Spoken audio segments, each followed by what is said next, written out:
오늘은 제가 순종의 유익과 복에 대해서 말씀을 드리고자 합니다. 자, 오늘 저는 아브라함을 중심으로 이 순종의 유익과 복에 대해서 말씀을 드리고자 합니다. 오늘 본문에는 하나님의 이 부르심에 아브라함이 순종하는 내용이 기록되어 있습니다. 창세기 11장 10절 이하를 보면 여러분들이 이제 쭉 여러분 일종의 족보라고 여겨지는 이런 실명들이 거론되면서 족보들이 쭉 나오는데, 특히 11장 10절의 이하를 쭉 보시면 이제 여기서 셈의 후손이 나오기 시작하고, 그 다음에 26절에 가면 이제 드디어 오늘 본문과 관련되어 있는 아브라함의 이름이 나오게 됩니다. 아브라함은 갈대아 우르에서 살고 있었다는 것을 우리는 잘 압니다. 성경에 언급되어 있는 이 갈대아는 창세기 11장 우리 앞에 있는 31절에 이제 31절에서 갈대아 우르에서 떠나라고 말씀하시면서 그가 바로 오늘 본문 12장에서 그 갈대아 우르를 떠나 갔다는 것을 우리는 알 수 있습니다. 이 갈대아 우르는 어떤 곳입니까? 그것은 지금의 페르시아의 서편에 있고 유프라테스 강과 티그리스 강 하류 사이에 소재했던 고대 메소포타미아 문명이 있었던 곳입니다. 오늘날로 이야기하자면 이라크와 이란의 남서부 지방을 다 일컬어서 이야기합니다. 바로 그것은 굉장히 문명이 그곳에서 시작되었던 것이고, 또 많은 이런 종교적 중심지가 바로 이 갈대아 우르였습니다. 그 문명이 우리가 알고 있는 메소포타미아 문명이라고 하기도 하지만 수메르 문명이라고도 이야기하고, 바로 그 수메르 문명의 중심 도시가 바로 여기에 갈대아 우르였다는 것입니다. 오늘날 이 갈대아 우르 지역은 유네스코에서 지정되어진 지정 문화재이기도 합니다. 자, 여기에는 고대에 굉장히 높았던 이런 탑 신전이 있는 곳이고, 현재 가장 높은 언덕이 있는데 그곳에 이 탑 신전이 세워져 있습니다. 아브라함 시대에서도 아마 그곳에 지구라트가 있었는데, 지구라트에 큰 신전의 건물이 있었던 것으로 여겨집니다. 자, 이곳에서는 달신이라고 여겨지는 우리가 달신의 이름이 신입니다. 이 신이라는 달신을 숭배했던 것으로 알려지고 있습니다. 아브라함은 이 우르에서 장성해서 우리가 사라라고 했죠. 사라와 결혼을 했었으나 그에게는 자식이 없었습니다. 그러던 중에 아버지 데라가 온 가족을 데리고, 나중에 오늘 창세기 11장 부분에 보면 온 가족을 데리고 우르를 떠나서 31절에 나오죠. 가나안 땅으로 가다가 하란이라는 곳에 머무르게 되었습니다. 그런데 안타깝게도 그곳에서 또 하란 땅에서 그 데라 아버지가 죽게 됩니다. 그게 31절, 32절에 잘 나와 있습니다. 자, 여기서 주도권을 처음에는 누가 가지고 있었냐면 데라 아버지가 갖고 있었습니다. 그러나 창세기 12장부터 보면 이제 하나님께서 데라를 이제 데려가시고 그 자리에 이제 아브라함을 중심으로 해서 아브라함의 시대를 주님께서 열어가시는 것을 보게 됩니다.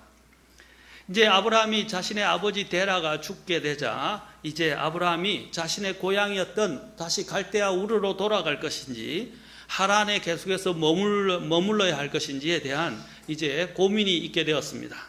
그러나 그가 원래 하나님께서 그에게 목적하신 대로 그는 하나님의 부르심을 붙잡아 바로 그 갈대아 우르에 관련된 모든 지역을 떠나서 그는 하란을 떠나서 갈대아 우르로 돌아가지 않고 하나님께서 그에게 명령하신 곳으로 떠나가게 되었다는 것입니다.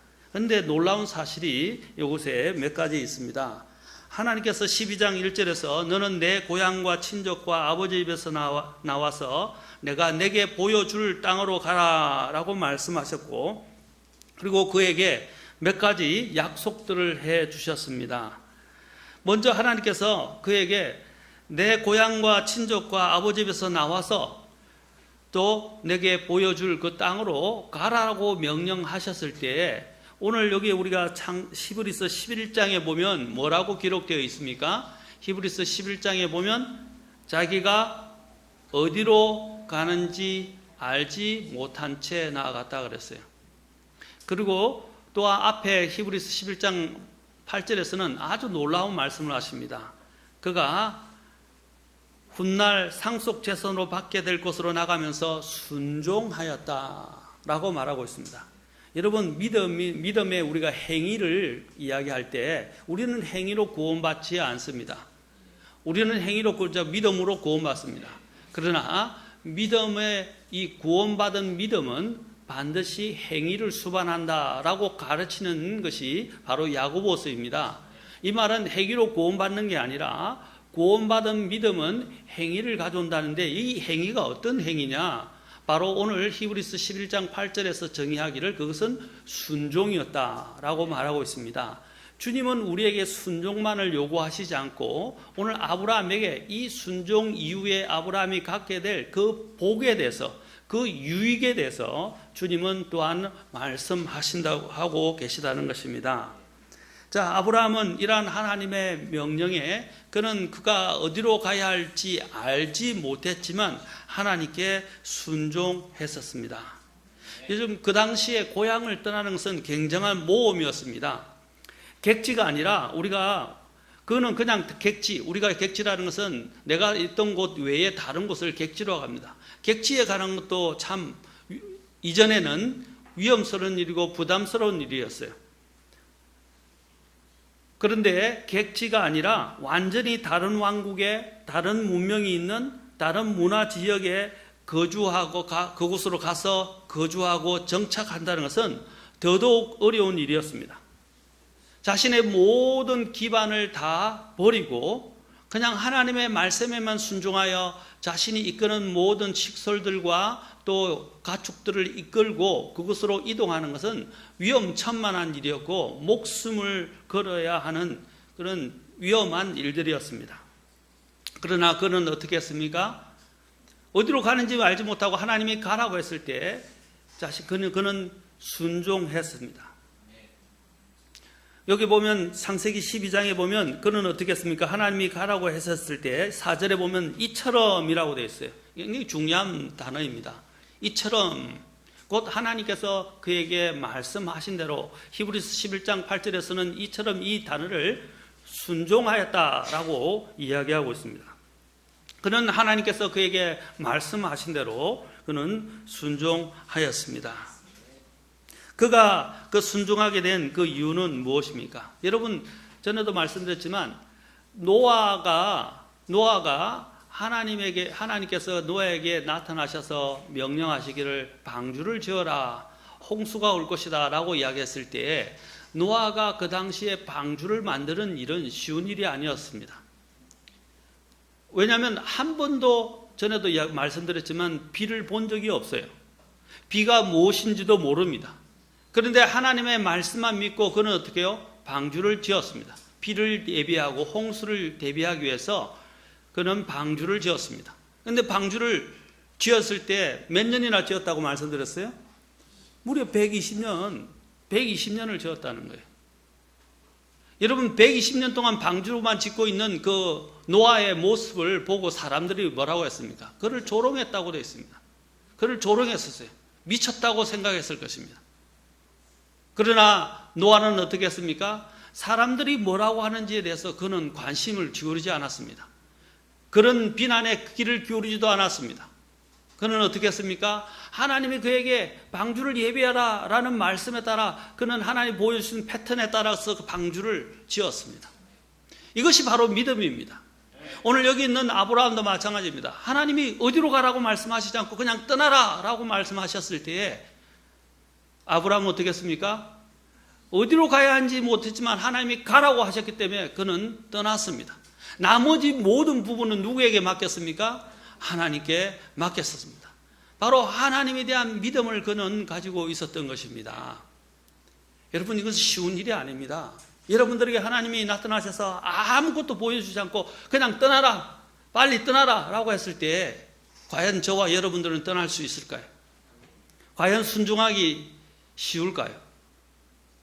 이것은 사실 우리가 그 입장에 돌아간다면 굉장히 난감한 순간이었습니다.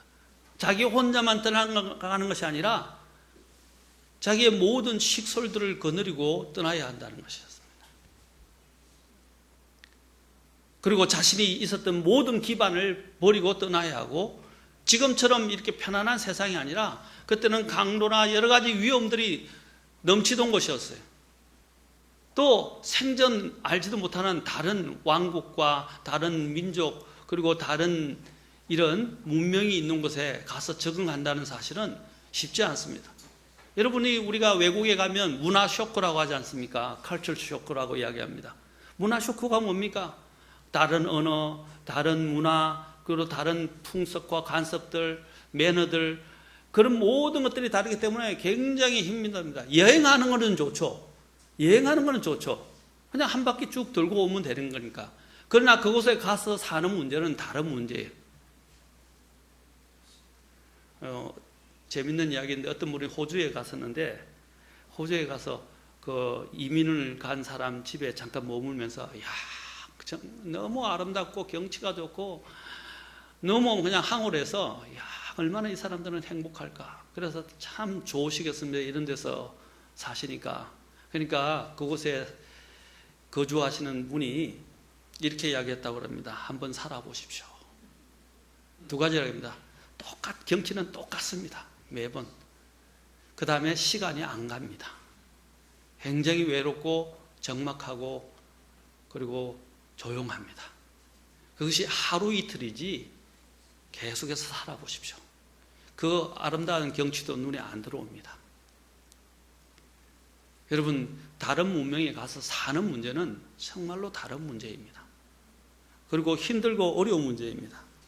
그럼에도 불구하고 아브라함은 오직 하나님의 말씀에 순종해서 그곳을 떠나게 되었다는 사실입니다.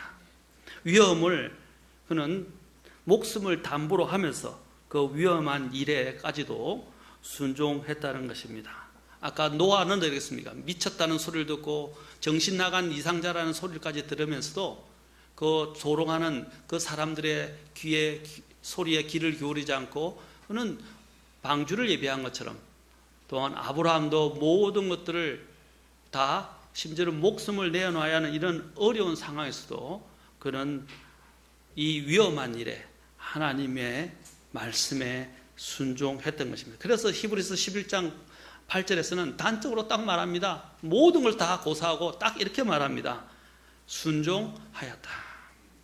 순종하였다. 그리고 또 어디로 가는지 알지 못한 채 나아갔다 라고 말하고 있습니다. 그가 그렇게 한 이유에는 여러 가지가 있지만 히브리서 또 11장 10절에는 뭐라고 그랬어요?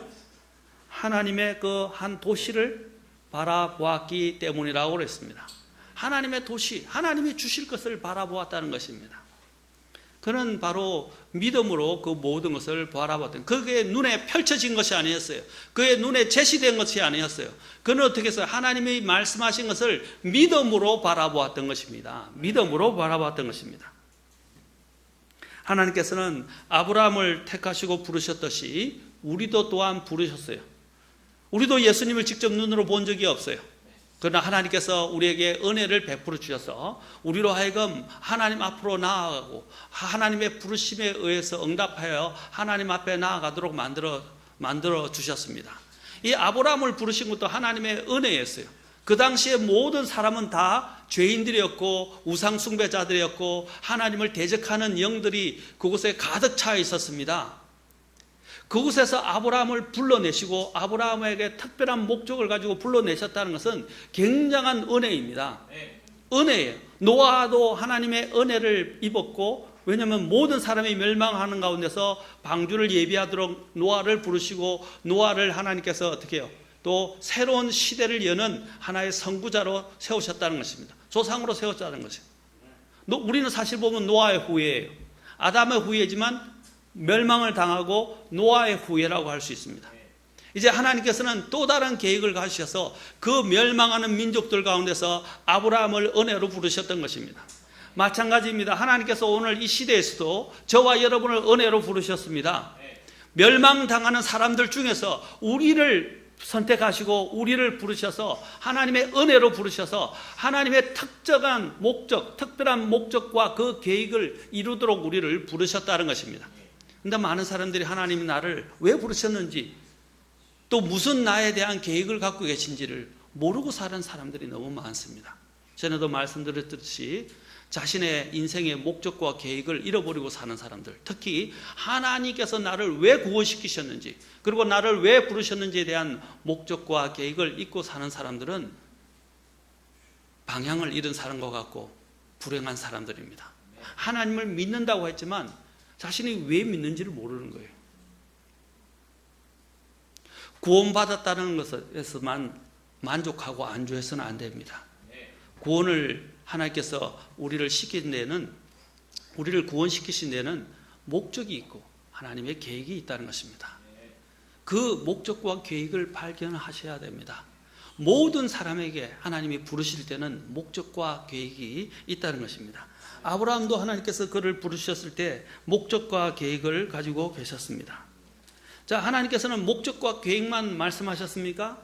그 순종하고 하나님의 그 부르심에 응답하여 나온 아브라함에게 하나님께서 오늘 본문의 오늘 주제와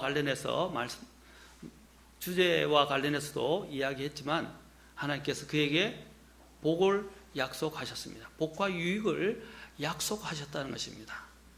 은혜로 부르신 것도 감사한데 아브라함에게 은혜로 부르셔서 그를 구원시켜 주실 뿐 아니라 그를 구별시켰을 뿐 아니라 그에게 또한 복까지 약속하셨다는 거예요.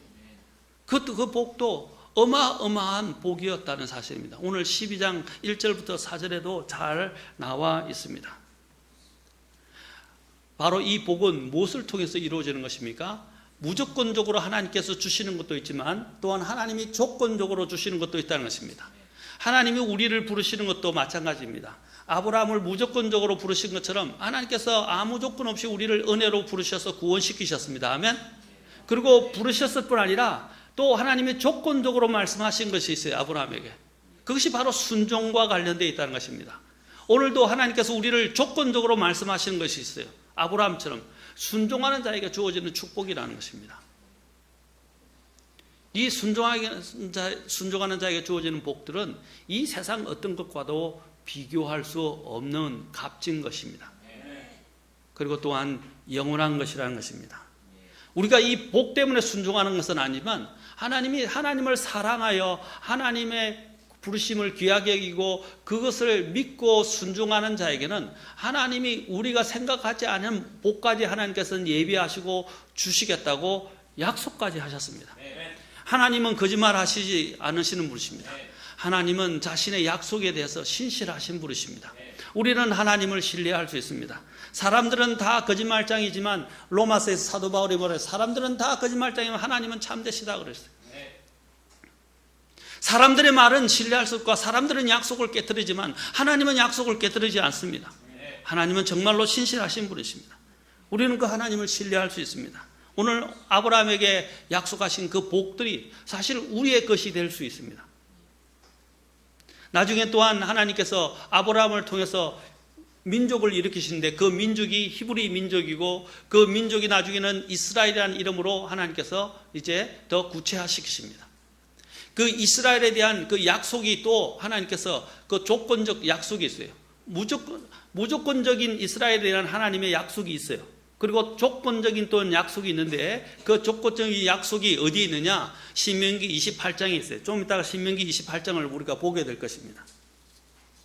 이 조건적 약속도 무엇과 관련되어 있냐면 순종이냐 불순종이냐에 따라서 달라진다는 사실입니다. 여러분 기왕이면 더 좋은 걸 원하지 않습니까? 하나님이 우리를 은혜로 부르시고 또 은혜로 우리에게 정말 영원한 생명을 주시고 구원과 영원한 생명을 주시고, 그렇죠? 우리를 부르셨지만 또한 하나님은 그 안에서 하나님 앞에 조건적인 이런 부분에 또한 순종하고 주님을 사랑하여 순종하는 자에게는 이 세상에서 정말 생각도 할 수 없는 하나님께서 그 복을 우리에게 약속하고 계시다는 것입니다. 이것은 단지 아브라함의 것 또한 이스라엘의 것이 아니라 우리의 것입니다. 우리에게도 주신 것입니다. 사실 여러분, 이 시대의 경륜 속에 사는 저와 여러분들은 정말로 복받은 사람들입니다. 구약시대와 우리가 지금 이 교회 시대에서 우리가 하나님을 믿게 돼서 주님의 신부가 되는 것은 다른 시대에서는 상상도 할 수 없는 거예요. 이 시대는 은혜 위에 은혜의 시대이고 이 시대는 특별한 시대입니다. 그래서 이 시대를 뭐라고 그러냐면 교회 시대라고 부르고 있습니다. 교회 시대. 아브라함이 있었던 시기와도 또 달라요. 우리는 주님의 신부가 될 사람들입니다. 주님의 몸의 지체이자 주님의 몸의 신부가 될 사람들이라는 거예요. 이것은 구약시대에서는 생각도 할 수 없었던 것이에요. 하나님께서는 아브라함을 부르셨을 때 그냥 부르시고 순종만을 요구하신 것이 아니라 그 순종 이후에 갖게 될 엄청난 복에 대해서도 약속하셨다는 것입니다. 하나님께서는 그의 가정을 통해 이스라엘이라는 민족이 가나안 땅에 세워지게 하시는 하나님의 계획과 목적을 갖고 계셨습니다. 그리고 뒤에 오늘 창세기 12장에 읽은 것처럼 하나님은 아브라함을 통해서 무엇을 만든다고 하셨어요? 여기에 2절에 보니까 큰 민족을 만들겠다라고 말씀하시고 또 주님께서 그에게 복을 약속하세요. 복을 주어 너의 이름을 크게 하겠다 하시고 또 그가 복의 근원이 되겠다고 말씀하셨어요. 원래 복의 근원은 누구입니까? 하나님입니다. 그런데 주님께서 뭐라고 했어요? 그에게 너가 복이 되게 하겠다라고 말씀해요. 그렇죠? 너가 복이 되겠다. 바로 그가 복의 통로가 된다는 거예요. 그가 하나님으로 주신 복을 얻을 뿐 아니라 다른 사람들에게 복을 누리게 복을 나누어 주는 복을 또한 같이 함께 공유하게 하는 복의 통로가 되겠다라고 말씀하신 것입니다. 그리고 3절에도 너를 축복하는 자에게는 내가 복을 주고 또 너를 저주하는 자에게는 저주를 내리리니 내 안에서 모든 땅에 보십시오. 내 안에서 땅의 모든 가족들이 복을 받으리라. 이것은 아브라함에게 유대인들에게만 복을 약속하신 것이 아니라 이제 아브라함을 통해서 주님께서 믿음의 자녀들에게도 동일한 복을 주시겠다고 약속하신 것입니다. 유대인들은 어떤 특권을 갖고 있습니까? 여러분이 요한복음을 읽어보면 유대인들이 자랑이 뭐냐면 우리는 아브라함의 자손이고 또 모세의 후예다, 자손이다라는 것을 자랑 삼아했어요. 그들이 성경에서 가장 자랑스럽게 여기는 세 인물이 있는데 바로 아브라함, 모세, 다윗이었다는 사실이죠. 그리고 자신들은 아브라함의 자손이기 때문에 하나님으로부터 선민의식을 갖고 있었어요.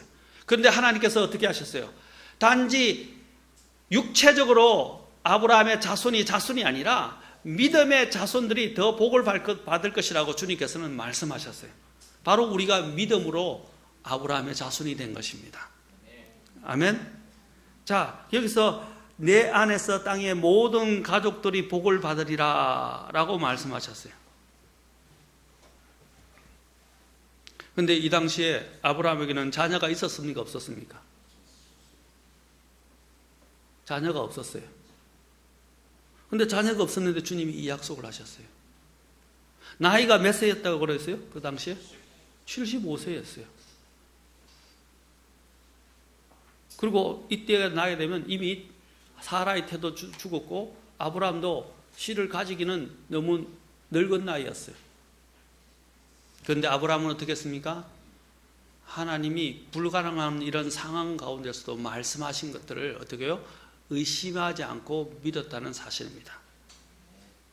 너로부터 큰 민족을 이루는데 내 씨를 통해서 해야 되는데 씨가 없는데 어떻게 그 민족을 이룰 수 있습니까?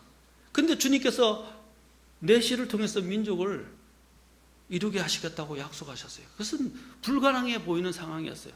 그래서 로마서 4장에는 뭐라고 그랬습니까? 로마서 4장에 보면 아브라함이 왜 대단한가 우리가 여기서 볼 수 있어요. 아브라함이 처음부터 대단하지는 않았어요. 아브라함도 실수했고 실패했었어요. 그러나 아브라함의 믿음이 생성되는 과정을 우리는 크게 세 가지를 통해서 알 수 있어요. 그의 믿음이 어떻게 생성되면서 그가 바로 모든 복의 근원이 되고 또한 모든 믿는 자의 조상이 될 수가 있었습니까? 믿는 자의 믿음의 조상이 될 수가 있었냐 말입니다. 바로 그는 하나님이 주시는 그 믿음의 테스트 과정을 거쳐갔어요. 가장 먼저 히브리서에서 언급하는 게 뭐였어요? 히브리서 아까 언급한 것이 바로 갈 바를 알지 못했지만 하나님께서 너 고향과 너의 아비의 집을 떠나라 라고 했을 때 그는 순종했다는 사실입니다. 바로 여기서 첫 출발이었어요. 그 다음에 어떻게 했어요? 그가 자녀를 갖지 못하자 이제 아내 사라를 통해서 소개받았던 하갈을 아내로 맞이해서 자식을 두었어요. 이스마엘이라는 자식을 두었어요. 그런데 분쟁이 일어나게 되었어요. 사라와 하갈 사이에 분쟁이 일어나게 됐을 때 하나님께서 뭐라고 하셨어요? 아브라함이는 늦게 난 자식이었는데 이 자식으로 인해서 문제가 일어나자 하나님께서 어떻게 하셨느냐? 내 씨에서 나겠다고 약속을 하셨기 때문에 사라를 통해서 나올 것이니까 하갈과 이스마엘을 내쫓으라 그랬어요. 여러분 혈육을 내쫓는 그것도 지금 눈앞에서는 하나밖에 없는 혈육이에요. 그 혈육을 내쫓는 일이 쉬운 일입니까? 자, 두 번째 그는 테스트를 받았어요. 그때 어떻게 했습니까? 그는 하나님께 순종해서 마음은 아프지만 하갈과 이스마엘을 내쫓았어요. 두 번째 시험이었어요. 자, 세 번째 시험이 뭡니까?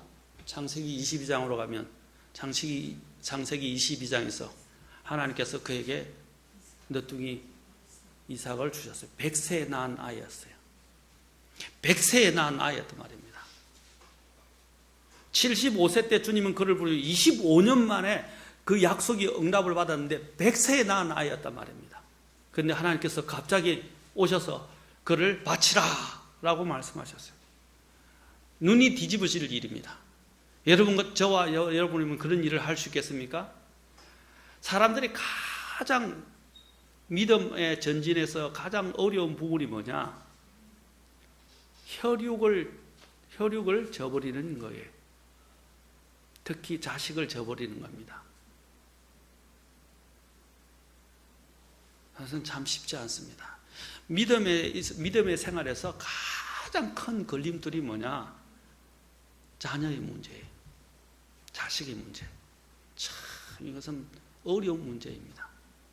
그런데 하나님께서 그 자녀와 하나님 사이에 두고 하나님께서 아브라함의 믿음을 테스트하셨습니다. 오늘날 우리 속담 중에는 이런 말이 있어요. 자식을 이기는 부모는 없다. 다시 말하면 부모는 결국 자식에게 지고 자식 때문에 그렇죠? 모든 걸 내려놓게 된다는 거예요. 그만큼 이 자식 혈육의 문제는 대단한 문제입니다. 그런데 하나님이 이제 100세 이스마엘도 쫓아내버렸는데 이제 하나님의 약속대로 사라의 태에서 민족을 이룰 만한 그 이삭 독자를 줬는데 독자를 제물로 바치라고요.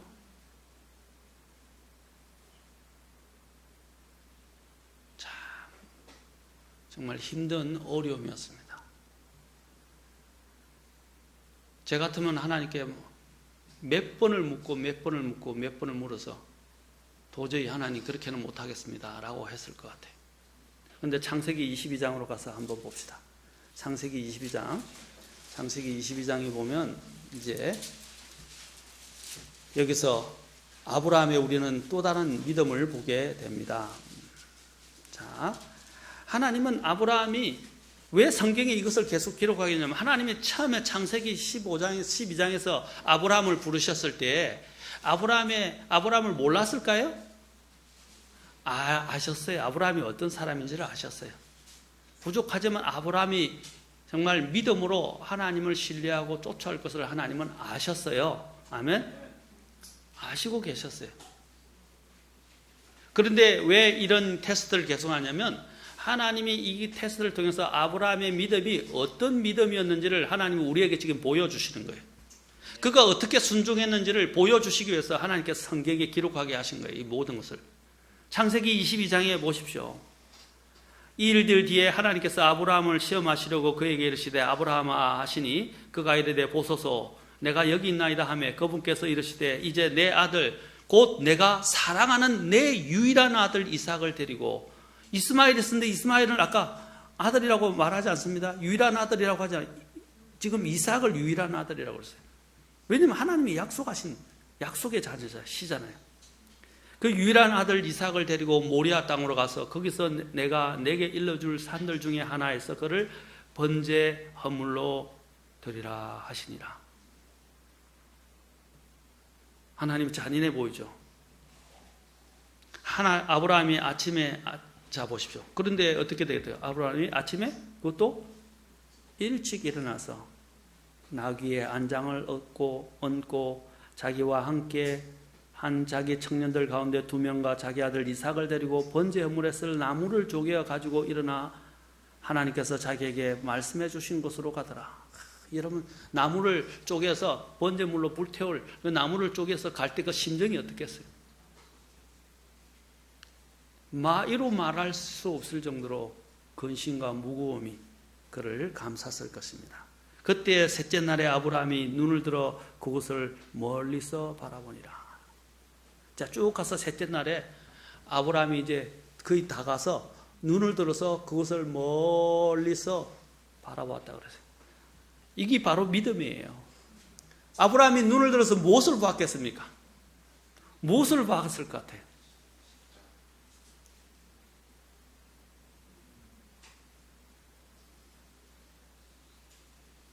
바로 여기서 성경은 아브라함이 그리스도의 날을 보고 기뻐하였다라는 성경 구절이 있어요. 요한복음에 아브라함이 그리스도의 날을 보고 기뻐하였다. 아브라함이 여기서 뭘 봤냐면 하나님께서 행하실 일들을 바라보았던 것입니다. 믿음으로. 그리고 또 아브라함이 무엇을 바라보면서 생각을 했을까요? 바라보면서 무엇을 생각했을까요? 이삭을 바친다 할지라도 하나님이 알아서 하실 것이다. 하나님이 알아서 하실 것이라는 것을 그는 알고 있었습니다. 그래서 그는 하나님이 말씀하신 대로 어떻게 해요? 모든 것을 다 제단에 준비해서 아이를 바쳤습니다. 아들을 바쳤는데 여기서 또 이삭은 예수님의 예표입니다. 이삭은 어떻게 했어요? 재물이 없는데 자기를 데리고 가잖아요. 이삭이 눈치 못 챘겠어요? 눈치챘어요. 그런데 이삭은 어떻게 했어요? 조용히 따라갔어요. 그리고 아브라함이 이삭을 바치려고 이제 들어서 그를 죽이려고 했을 때, 칼을 잡아서 들어서 죽이려고 했을 때 하나님께서 하늘에서부터 그를 불러서 다급하게 아브라함아 아브라함아 라고 11절에 나오죠. 라고 부르셨습니다. 그리고 그 아이에게 손을 대지 말라. 아브라함이 진짜로 하는가 안 하는가를 보았다는 것입니다. 그가 믿음의 조상이라고 불려진 이유가 여기에 있었던 것입니다. 로마서 4장에 보면 이 부분들을 이렇게 이야기합니다. 로마서 4장에 보십시오. 로마서 4장 하고 히브리서도 이제 나오는데, 자, 이 부분들이 여러 군데서 언급이 되고 있습니다. 특히 대표적으로 로마서 4장에 보면 이 아브라함의 믿음에 대해서 이야기를 하고 있습니다. 자, 로마서 4장에 보십시오. 자, 13절부터 쭉 그것을 소개하고 있습니다.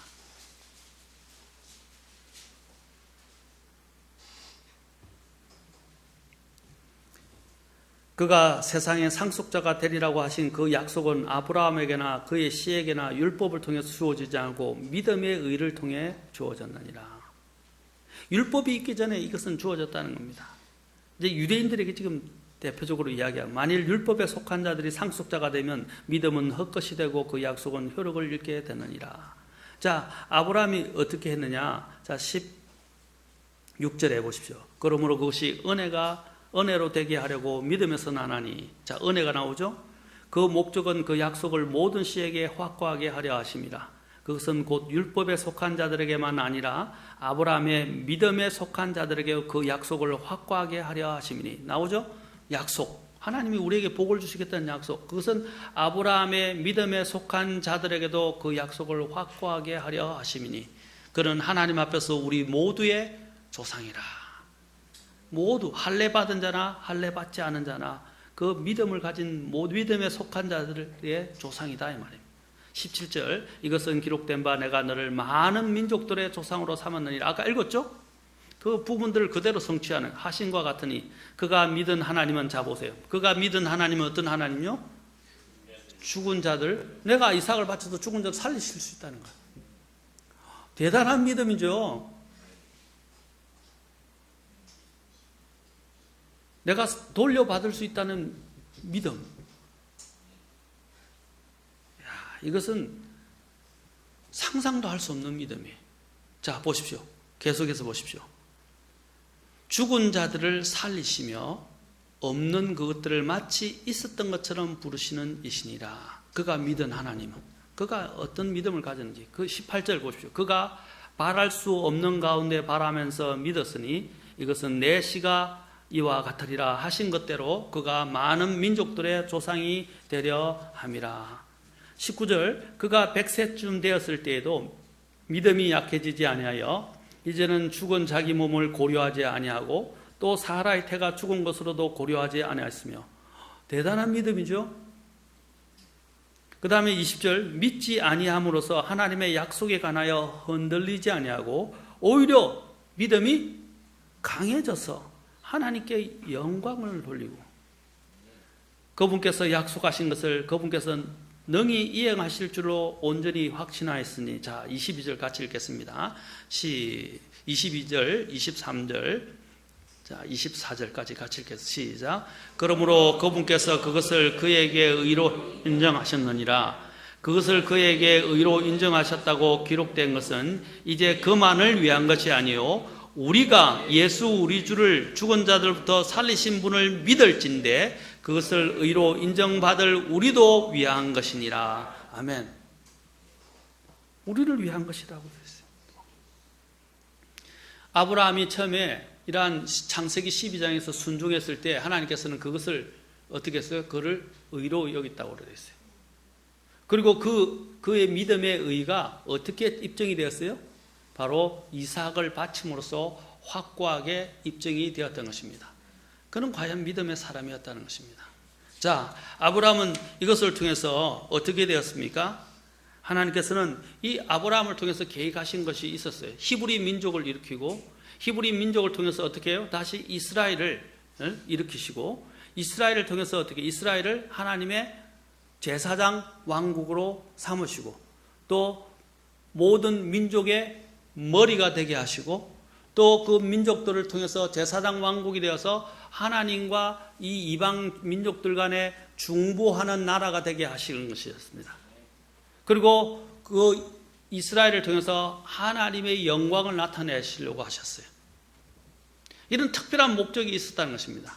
그냥 아브라함만이 아니라 아브라함을 통해서 나온 그 세대, 그 민족들을 통해서 하나님께서는 이런 놀라운 하나님의 영광을 모든 세대에 그리고 모든 민족들에게 나타내 보이고자 하셨던 것입니다. 그런 목적을 가지고 계셨어요. 그래서 하나님께서는 은혜로 아브라함을 부르셨고 이 은혜에 아브라함은 믿음으로 화답을 했던 것입니다. 그리고 아브라함이 순종하게 될 때에 오게 되는 그 순종의 그 복은 그 아브라함의 뿐 아니라 아브라함의 그 약속을 믿고 동일하게 아브라함처럼 믿음 안에 있는 사람들에게도 동일하게 하나님께서는 그것을 약속하고 있다는 것을 암시해 주고 있는 것입니다. 그래서 하나님이 그리스도인을 건드리는 또 주님이 말씀하시죠. 너의 민족을 건드리면 어떻게 해요? 하나님이 그를 축복하면 복을 주고 그를 저주하면 주님께서 저주하시겠다고 약속하셨어요. 마찬가지입니다. 이 세상 사람들이 그리스도인들을 건들면요, 하나님 거기에 대해서 보응하십니다. 맞습니까? 똑같아요. 마귀는 이스라엘을 죽이려고 하죠. 마찬가지로 마귀는 항상 그리스도인들을 죽이려고 합니다. 믿음을 파괴하려고 듭니다. 그러나 우리는 하나님의 손에 있습니다. 하나님께서는 아브라함을 통해서 아브라함이 복의 통로가 된 것처럼 또한 우리가 복의 통로가 되기를 원하십니다. 그래서 하나님께서 이스라엘 민족을 뭐라고 그랬어요? 모든 민족의 제사장 왕국이 되게 했다고 하셨어요. 하나님이 우리를 어떻게 부르셨죠? 하나님이 우리를 부르셨을 때 하나님께서는 우리를 왕가의 제사장이 되도록 부르셨어요. 맞습니까? 왕가의 제사장이 되도록 우리를 부르셨다는 것이에요. 아브라함을 통해서 이스라엘 민족을 일으켜서 모든 민족들을 어떻게 해요? 중지하는 제사장 왕국이 되게 하신 것처럼 동일하게 또한 하나님 아브라함 안에서 믿음의 조상을 따라서 믿음을 갖고 주 예수 그리스도를 믿는 우리들을 또한 하나님께서 왕가의 제사장으로 부르셨다는 거예요. 그래서 요한계시록의 마지막 책에서는 이런 약속을 하십니다. 우리를 계시록 1장 5절에 가서 봅시다. 자, 한번 봅시다. 이것은 굉장한 선언입니다. 우리를 어떻게 부르셨다고요? 1장 5절에 자 보십시오. 이제 5절과 6절에 나옵니다.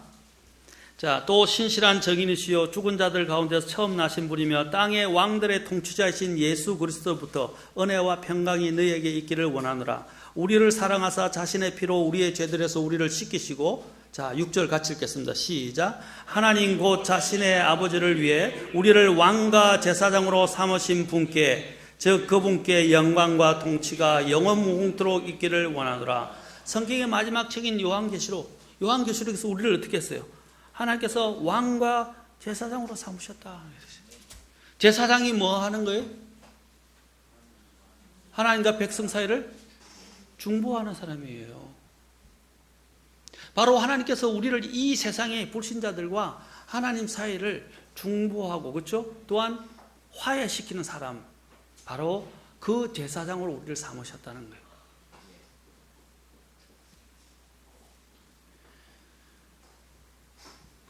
하나님께서는 그를 복의 근원이자 복의 통로로 삼으신 것처럼 또한 하나님께서는 우리를 하나님의 그러한 이 세상 사람들에게, 믿지 않는 자들에게 복의 근원이 되고 복의 통로가 되도록 우리를 부르셨다는 것입니다. 그리고 아브라함은 어떻게 됐어요? 그가 칭의의 표상입니다. 칭의가 뭡니까? 이제 그가 믿음을 통해서 바로 율법이 아니라 믿음을 통해서 의롭게 되어진다는 것을 그를 통해서 우리에게 보여주신 것입니다. 그것은 아브라함에게만 주어진 것이 아니라 아브라함을 통해서 그 믿음에 속한 모든 자들에게 주어진 것입니다. 그래서 우리가 주님 앞에서 예수 그리스도를 통해서 어떻게 됐습니까? 하나님 앞에서 죄가 있는 자임에도 불구하고 유죄하지 않다고, 무죄하다고 주님께서 우리를 일컬어 주시는 것입니다. 불의한데도 불의하지 않다고 주님께서 우리를 의롭다고 인정해 주시는 것입니다. 이것을 칭의라고 이야기합니다. Justification, 칭의. 우리는 그럴 자격이 없어요. 아브라함이 한 것이 뭡니까? 아브라함이 한 것은 하나님이 하신 약속을 믿은 것밖에 없습니다. 그리고 순종한 것밖에 없어요. 그런데 그를 의롭다고 여겨주셨어요. 마찬가지로 우리가 하나님 앞에서 우리가 구원을 받기 위해서 우리는 한 것이 아무것도 없어요. 그런데도 하나님께서 아브라함처럼 동일하게 아브라함을 그렇게 칭의의 표상으로 삼으신 것처럼 우리를 또한 하나님께서 그냥 하나님 그 예수 그리스도께서 우리를 위해서 십자가에서 행해 주시고 부활하신 사실을 믿기만 하면 주님께서 우리를 의롭다, 죄 없다라고 이야기하시는 거예요. 이게 얼마나 대단한 사람입니까? 하나님께서는 그것을 아브라함을 통해서 보여주셨습니다. 그리고 그 아브라함에게 보여줬던 것이 우리에게도 그대로 적용되고 있다는 것입니다. 그리고 또한 아브라함을 믿음의 조상으로 세우셨습니다.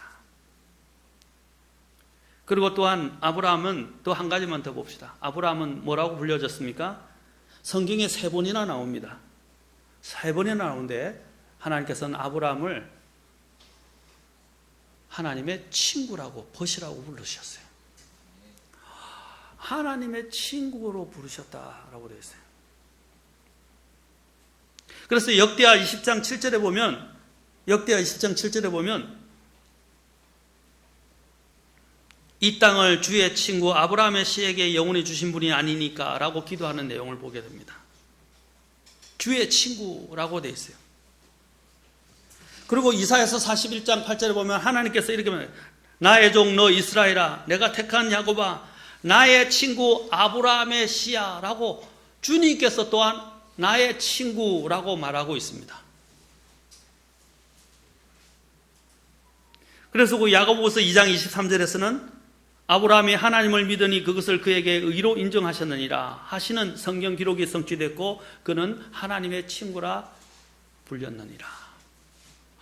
하나님과 친구라고. 이것이 아브라함에게만 약속된 것입니까?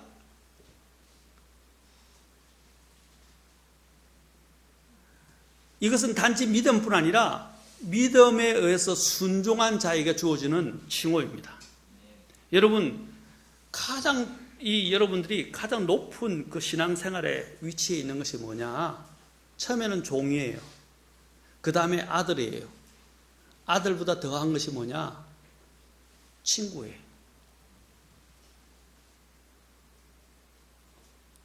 적어도 그를 위해서 목숨을 내어놓을 수 있는 친구 말입니다.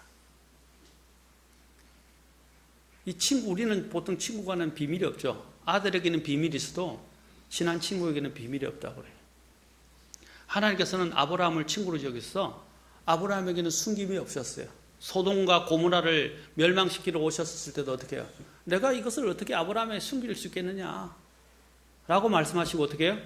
그 계획을 이야기해 주셨습니다. 아멘? 이것은 엄청난 칭호예요. 자, 그런데 하나님께 순종하는 자에게 동일하게 하나님께서는 뭐라고 말씀하시냐? 하나님께 순종하는 자에게 동일하게 뭐라고 말씀하시냐? 그를 친구라고 불러주십니다. 요한복음 15장으로 가서 보겠습니다. 이제 마지막입니다. 요한복음 15장입니다.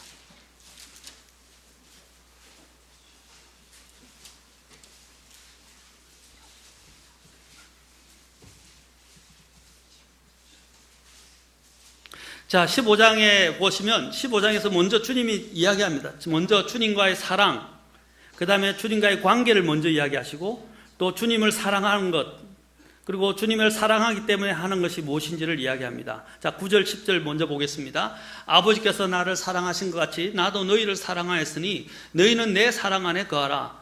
내가 내 아버지의 명령들을 지켰고 그분의 사랑 안에 거하는 것 같이 너희도 내 명령들을 지키면, 이게 뭐예요? 순종이에요.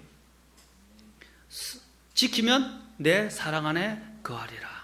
내가 너에게 이 일들을 말한 것은 내 기쁨이 너희 안에 머물러 있어 너희 기쁨이 충만하게 하려 함이라 하면서 주님이 뭐라고 하시느냐? 14절 같이 읽겠습니다.